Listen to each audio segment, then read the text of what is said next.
सर्वात महत्त्वाची गोष्ट आहे, झाड लावा. कारण निसर्ग वाचवा दादांनो, तर तुम्हाला निसर्ग जगवेल, पुढच्या पिढीला निसर्ग जगवेल. नाही तर काही खरं नाही. कारण एक माणूस मेला ना तर गाडीभर लाकडं त्याला जाळायला लागतात की नाही? हा, बरोबर आहे ना? का तुमच्याकडं गॅसवर जाळतात? एक माणूस मेला तर त्याला गाडीभर लाकडं जाळायला लागतात. म्हणजे मरताना एक माणूस एक झाड घेऊन जातोय. मग जोपर्यंत जिवंत आहे तोपर्यंत झाड लावायला काय हरकत आहे? का लावू नये? झाड लावलंच पाहिजे दादांना. म्हणून झाडे लावा, झाडे जगवा. मी तर असं म्हणेन, अरे त्याच माणसाला लाकडात जाळा ज्यानं आयुष्यामध्ये एक तरी झाड लावलं आहे. मग प्रश्न पडेल, ज्यांनी झाड लावलं नाही त्यांना कशात जाळायचं? त्यांना ट्रॅक्टरच्या टायरामध्ये घालून जाळायचं.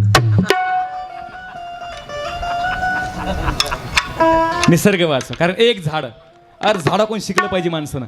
माणूस यांनी सृष्टीला काय देतो समाजाला? माणूस काहीच देत नाही. पण झाड ऑक्सिजन देतं, फळ देतं, फूल देतं, झाड सावली देतं. शिकलं पाहिजे त्याच्यामध्ये. हो, इतकं परोपकारी झाडे दादांनो. म्हणून झाडं लावा.